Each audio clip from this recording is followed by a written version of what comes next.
Hello everyone, मैं माया शर्मा माया study centre में आप सब लोगों का स्वागत करती हूँ। आज की क्लास में हम शुरू करेंगे क्लास 6 का थर्ड चैप्टर अपनी संख्याओं के साथ खेलना, यानी संख्याएं हमारी और हमें उनके साथ खेलना है। सबसे पहले हम शुरू करने से पहले मैं आप लोगों को कुछ जब हम एक्सरसाइज करेंगे यानी प्रश्नावली 3.1 करेंगे, उसको शुरू करने से पहले कुछ आपको टिप्स यानी जो उसमें काम आएंगे प्रश्नावली में वो बताऊंगी। जैसे हमें क्या करना है, प्रश्नावली 3.1 का पहला संख्या निम्नलिखित संख्याओं का सभी गुणनखंड निकालिए। जब भी किसी संख्या का गुणनखंड निकालना हो तो हमें क्या याद रखना है, उस संख्या का सबसे पहला गुणनखंड तो क्या होता है, एक। और सबसे लास्ट का गुणनखंड कौन सा होता है, वो पूर्ण संख्या की। गुणनखंड कौन से होते हैं, यानी कि वो होते हैं जो उस संख्या को बराबर पूरी पूरी बार विभाजित करते हैं। गुणनखंड यानी उस संख्या में जो भी अपन गुणनखंड मानेंगे, यानी ये इसका गुणनखंड है इस संख्या का, तो उसका उसमें बराबर पूरी पूरी बार भाग जाना चाहिए, यानी कि उस संख्या को पूरी पूरी बार विभाजित करे। जो उस संख्या को पूर्ण विभाजित करती है वो उसका गुणनखंड होता है। तो हमें क्या याद रखना है, सबसे पहला गुणनखंड तो क्या होता है, एक। और सबसे अंतिम गुणनखंड क्या होता है, वो खुद संख्या। बीच के गुणनखंड अपन कैसे निकालेंगे, और ये जो गुणनखंड होते हैं ना, इनकी संख्या भी क्या होती है, सीमित होती है। ये निकालते कैसे हैं, अपन को देखना है कि ये किस किस के पार्ट से, यानी कौन कौन सी संख्या से ये संख्या विभाजित होती है। तो चलिए स्टार्ट करते हैं। जब अपन क्वेश्चन करेंगे तो आपको अच्छे से समझ में आएगा। बढ़ते क्वेश्चन नंबर फर्स्ट की तरफ। क्वेश्चन नंबर फर्स्ट में हमें क्या दिया, 24 के सभी गुणनखंड हमें निकालने हैं। तो देखिए 24 के गुणनखंड निकालने के लिए मैंने अभी आपको कुछ बातें बोली थी, उसमें से पहला गुणनखंड तो क्या होता है, एक, यानी 24 गुणा एक। यही हो गया पहला। तो फिर दूसरा क्या होता है, अब इसमें किसका भाग जा रहा है, पूरा पूरा दो का जा रहा है। तो 24 का बचा है 2 गुणा 12। तीसरा गुणनखंड क्या होगा, 3 का भी जा रहा है, 3 गुणा कितनी बार जाएगा, 8। यानी कि गुणा करने पे वही संख्या आनी चाहिए। तो इसका गुणनखंड क्या हो गया, 3 गुणा 8। फिर नेक्स्ट देखो किसका जा रहा है, 4 का भी जा रहा है। 4 का कितनी बार, 6 बार, यानी 4 गुणा 6। अगला देखो 4 के बाद 5 का नहीं जा रहा, 6 का फिर से जा रहा है, तो 6 गुणा 4। अगला देखो 7 का नहीं जा रहा, 8 का जा रहा है, 8 गुणा 3। 9 का नहीं जा रहा, 10 का नहीं जा रहा, 11 का नहीं जा, 12 का जा रहा है, यानी 12 गुणा 2। नेक्स्ट देखो 14 का नहीं, 15 का नहीं, 16 का नहीं, 17 का नहीं, 18 का नहीं, 19 का भी नहीं, 20 का नहीं, 21 का नहीं, 22 का नहीं, यानी सीधा 24 में 24 का ही जाएगा, यानी 24 गुणा 1। ये अपन एक बार लिख चुके हैं। 1 गुणा 24 कर लो एक बार 24 गुणा 1 कर लो। ये 2 बार लिखने की जरूरत नहीं। आप जो ये 24 गुणा 1 24 गुणा 2 है ना, ये आपको पता ही है, मैंने आपको बोल दिया। पहला तो क्या होगा, एक, और अंतिम क्या होगा 24। उसको बार बार लिखते हैं, यानी अंतिम ऑप्शन क्या खुद, तो पहला एक। तो 24 के सभी गुणनखंड, इसलिए 24 के सभी गुणनखंड बराबर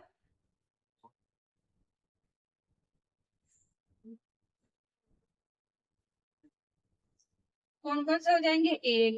दूसरा कौन सा हो जाएगा, दो। तीसरा 3। चौथा 4। पांचवा 6। फिर 8।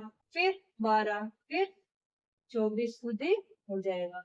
यानी कि पूर्ण विभाजित करते हैं, यानी ये 2 का भाग जाता है 24 में, 3 का भी जाता है पूरा पूरा, 4 का भी पूरा पूरा, 6 का भी पूरा पूरा, 8 का भी पूरा पूरा, 12 का भी पूरा पूरा। लास्ट 24 में 24 का तो जाएगा ही, क्योंकि उस संख्या में खुद का तो जाना ही है, और एक का हमेशा जाता ही है। बीच में वो संख्या आएगी जिनका जो उस संख्या को पूरी पूरी बार विभाजित करे। करते हैं क्वेश्चन नंबर सेकंड। सेकंड में क्या दिया, 15। तो सबसे पहला गुणनखंड तो क्या हो जाएगा, एक। ये ऐसे लिख लो, 1 गुणा 15। दूसरा क्या हो जाएगा, इसमें किसका भाग जा रहा है, 3 का, 3 गुणा 5। तीसरा क्या हो जाएगा, 5 का भी जाता है इसमें, 5 गुणा 3। फिर ना 6 का, ना 7, 8, 9, 10, 11, 12, 13, 14 किसी का, यानी 15 में 15 का ही जा रहा है, 15 गुणा 1। अब क्या करो, सारे गुणनखंड लिख लो। 15 के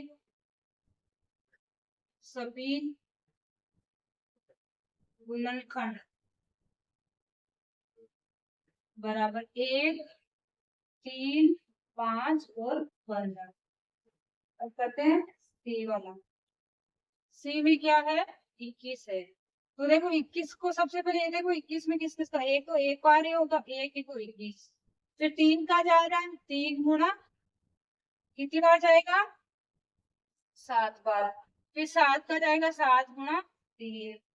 फिर किसी का भी नहीं जाएगा, 21 का ही जाएगा। 21 में 21 गुना 3। तो गुणनफल लिख लो 21 के सभी गुणनफल। 21 के सभी गुणनफल कौन से हो जाएंगे? बराबर 1, 3, 7 और 21 आ रहा है। सबको समझ गुणनफल कैसे निकालते हैं?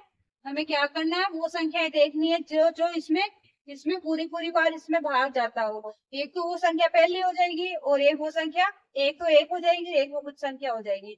और उनके बीच में ये देखना है कि इसमें इसका भाग जा रहा है कि कौन कौन से नंबर का भाग जा रहे हैं। अब करते हैं इसका ही डी। 27 दिया है तो सबसे पहले 27 में देख लो, पहला गुणनफल तो हो जाएगा 1 गुना 27। दूसरा 3 का जाएगा ना, 3 गुना 9। तीसरा 3 का जाएगा, 9 का जाएगा, फिर 9 गुना 3। फिर तो 27 का जाएगा, है ना। 9, 10, 11, 12, 13, 14, 15, 16, 17, 18, 19, 27 का जाएगा। तो 27 के सभी गुणनफल बराबर गुणनफल बराबर, ये गुणनफल निकालना बहुत आसान है। पहला 1 हो जाएगा, दूसरा 3, तीसरा 9, चौथा 27। देख ई में देखो क्या दे रहा है, 12 दे रहा है। पहला तो 1 गुना 12, इसमें 2 का भी भाग जाता है तो 2 गुना 6, यानी 2 का भाग जाता है। तो यहाँ पे क्या आएगा वो देखना, जब 2 का भाग लगा देंगे तो कितना आएगा? 6 बार जाएगा ना, उतना लिखना है। फिर 3 का भी जाएगा 4 बार में, फिर 4 का भी जाएगा 3 बार में, फिर 6 का भी जाएगा 2 बार में। फिर किसका जाएगा? 6 के बाद में तो सीधा 12 का जाएगा। तो 12 गुना 1, यानी कि इससे गुणनखंड क्या हो गए? 12 के सभी गुणनखंड बराबर 1, 2, 3, 4, 6 और 12। अब करते हैं F। F में क्या दिया है? 20।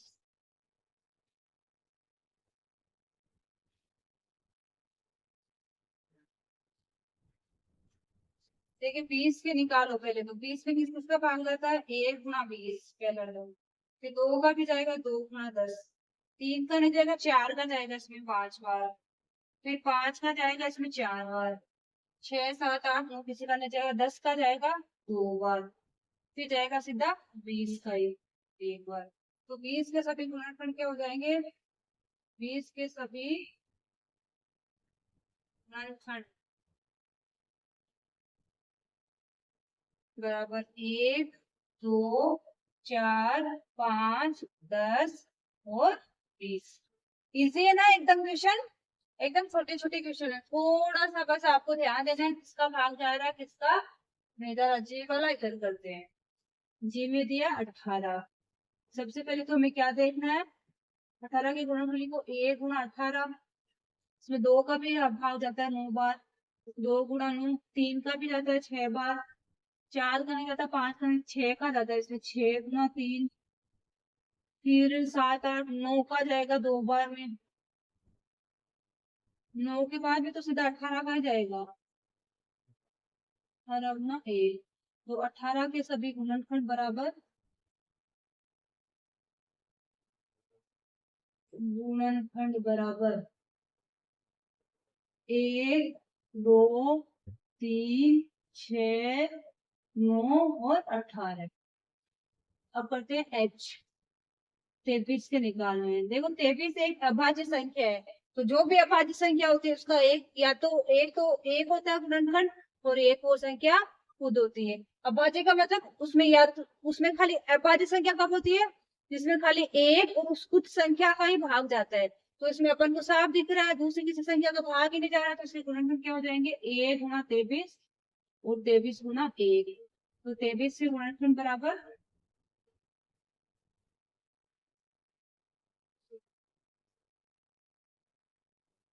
1 और 23। हमेशा याद रखना जब भी अभाज्य संख्या आए तो अभाज्य संख्या के गुणनखंड केवल दो ही होते हैं, एक को एक और एक वो खुद संख्या।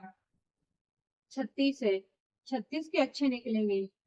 पहला तो 1 गुणा 36, दूसरा 2 का भी जाता है 18 बार, इसमें 3 का भी जाता है कितनी बार 36 यानी 12, 4 का भी जाएगा कितनी बार 9 बार, 5 यानी 6 का जाएगा 6 बार, 8 का नहीं जाएगा 9 का जाएगा इसमें 9 का 4 बार, 10 का नहीं जाएगा 12 का जाएगा इसमें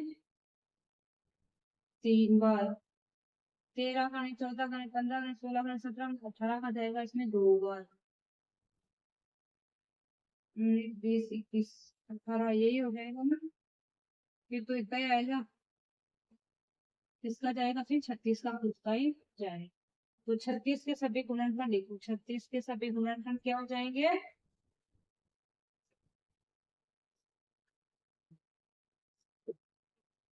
1 2 3 4 6 9 12 18 और 36 होंगे। ओके, क्लियर हुआ सभी को। एक बार मेरी बात फिर से ध्यान से सुनिए, जब भी किसी संख्या के गुणनखंड अपन को निकालने हो तो हमें क्या करना है, हमेशा याद रखना है एक तो गुणनखंड कौन सा होगा, पहला तो वो संख्या खुद ही होगी, अंतिम गुणनखंड कौन सा होगा, सॉरी एक पहला तो कौन सा होगा एक होगा, और अंतिम गुणनखंड कौन सा होगा वो खुद संख्या ही होगी। अब बीच के गुणनखंड कौन से होते हैं, कौन से होते हैं बीच के गुणनखंड, बीच के गुणनखंड कौन से होंगे जो उस संख्या को पूरी पूरी बार विभाजित करे, यानी उस संख्या में पूरा पूरा भाग जाता हो, जिस अपन को देखना इस संख्या में किस किस संख्या का पूरा पूरा भाग जा रहा है वो ही उसके गुणनखंड हो जाएंगे।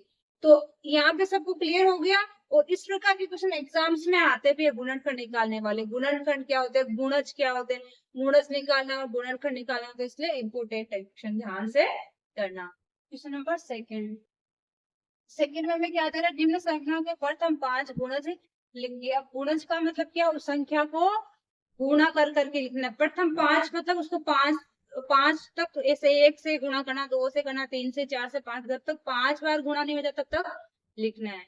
जैसे मैंने यहाँ पे लिखा 1 के 5 गुणज क्या हो जाएंगे, पहला तो 5 गुणा 1 बराबर 5, फिर 5 गुणा 2 बराबर 10, फिर 5 गुणा 3 बराबर 15, फिर 5 गुणा 4 बराबर 20, फिर 5 गुणा 5 बराबर 25, यानी कि उस संख्या को गुणा कर करके 5 का पारा 5 तक लिखना है आपको, 5 बार तक कहा था 25 तक, यानी 5 गुणा 1 तो 5 के प्रथम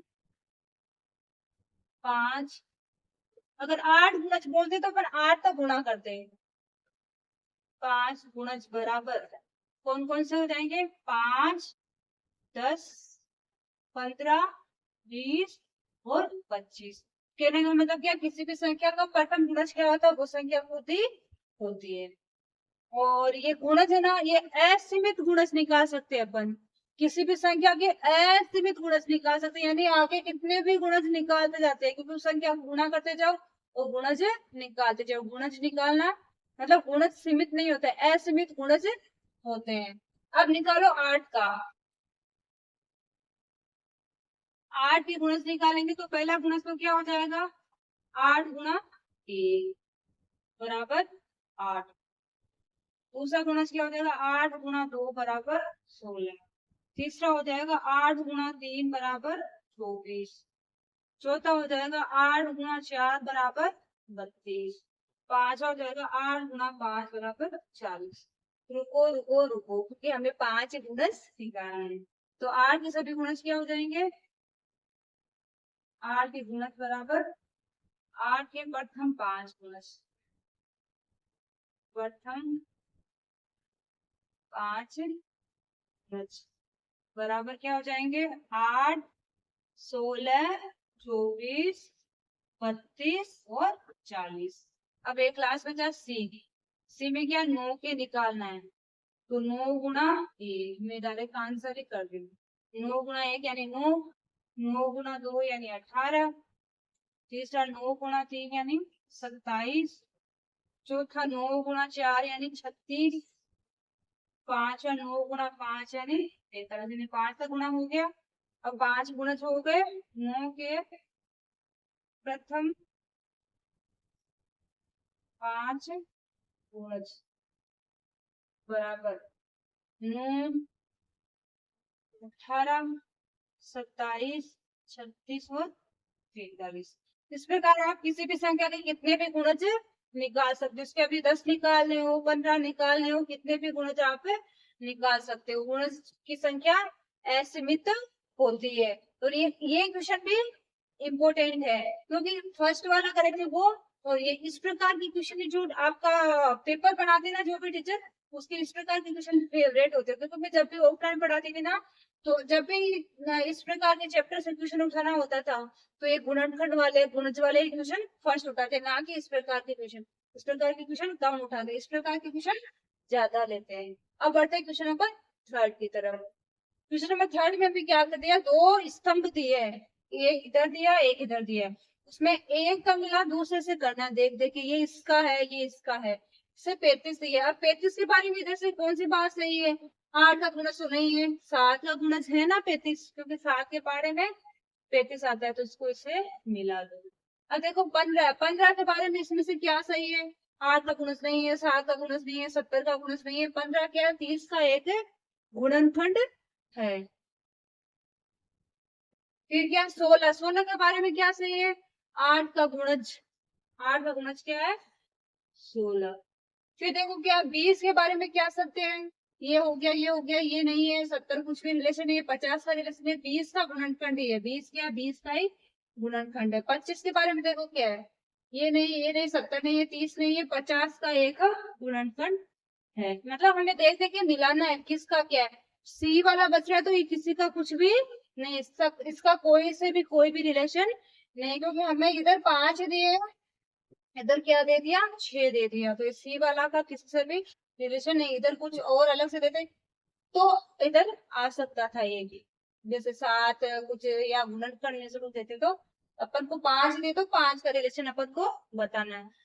और में क्या है, 9 के सभी गुणज ज्ञात कीजिए जो 100 से कम हो। हमें वही करना है, क्वेश्चन सेम हुए लेकिन 100 तक, जो 100 से कम है उतने ही गुणज इसके निकालें। इस प्रकार क्वेश्चन भी देते हैं।